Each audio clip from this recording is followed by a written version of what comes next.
Today was a glorious day, and I truly do have a lot to share with you. Connecticut is really beautiful. I think we should coin an emerald among the evergreens as our state motto.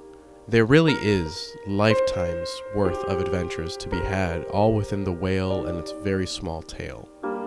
And today was a day that opened my eyes to the light shining off the gem among the trees. I was talking to my dog early in the morning about how today should not be a day spent inside working, nor outside just sitting in the sun relaxing at home. Today the winds were whispering one phrase: get lost.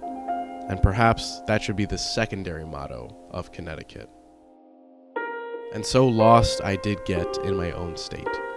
I think there's a lost art to the true essence of a Sunday drive. But maybe today I recaptured some of its light long lost in shadow. Over the waves of my day today, I heard Old Lyme mentioned a few times, and me being who I am, I see that as God whispering through others and the universe hitting me over the head to make sure the student truly does get the teacher's message. So with no strict plan, I just typed in Old Lyme into my GPS, packed a bag for the beach, and was off. And what happened in the hours to follow truly did change my perspective, not only about Connecticut, but about what I want to do with this journal series, and in a bigger picture, perhaps, my life. So you caught the bug, huh? You watched enough videos, heard enough audiobooks by Bourdain, and seen too many people go on this seemingly great adventure, and you want your slice of that cake.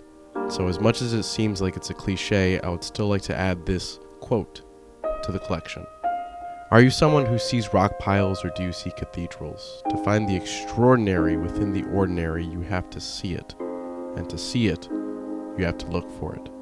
Said simply and in a way my own, it's through small stones that a mountain is grown, but to see many mountains, you must leave your home.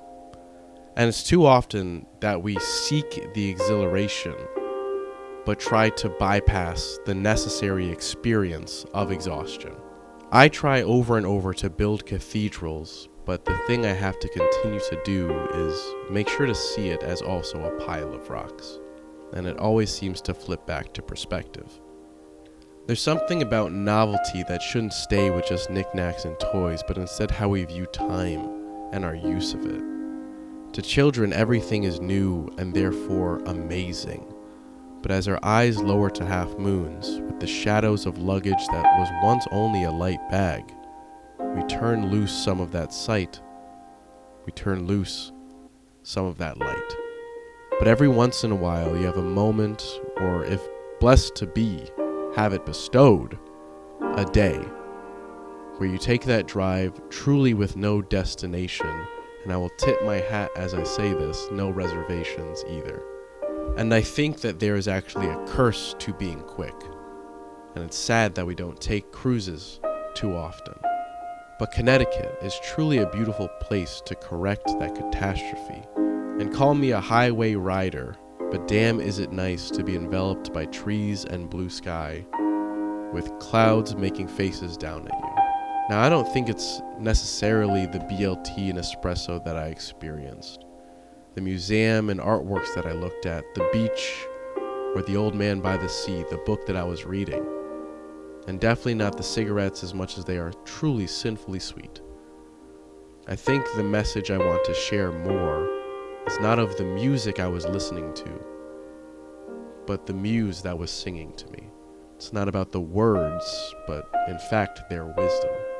It's a calling to cruise every once in a Sunday, or any day that you can, and explore the world that surrounds you. Even if the new city might be calling you away from your hometown, the extraordinary can be explained in a walk down the street. Asphalt that you have dragged your ass down time and time again can still be the shit. The intentions that I wrote at the start was exactly what manifested at the end. Today, we chase the sun. There's not a lot of good summer days like today. So in that case, let's go to the beach, let's look at art, and let's eat some really good food. So I would love to say this, because it's been a very long time. Hey Jay, the little things I think count the most. Not necessarily in the end, but in the making. They are truly the stones that build that cathedral. They are the rocks that make the mountain. So when it comes to getting lost in life, sometimes that can be the only way to the profound or the pre-found. And dude, you truly have nothing but time in this grand adventure. So I would say soak up this summer of adventure if you were to name 2025. And I love you, man, and thank you for the day. It's been a long trip to get to this beach, but I enjoyed every single moment of the journey. And there was even a sign from an angel, and she really did cast a feather into your hat, the hat that your girlfriend got you. So in a way, they're saying now you have something from both of us.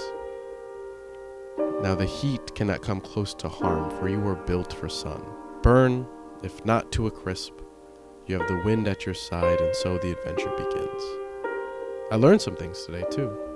You should truly get lost, and you can really do it anywhere. Make sure that when you call out, to call yourself in, at least a few times. And for the love of God, look up from that screen that you're typing on and hop in the tide. It's ripping cold, but you truly might need a wake-up call to this huge adventure, my love. And so I took the plunge and was truly relieved in more ways than one. Ending notes. Some people may fall in love with the place they find. I want to find love for the place that I was born in. So with that, today has been extraordinary. I can't wait to write to you again. With love, your best pal and your best pen, Jordan. Thank you guys. Take care. Hope you enjoy.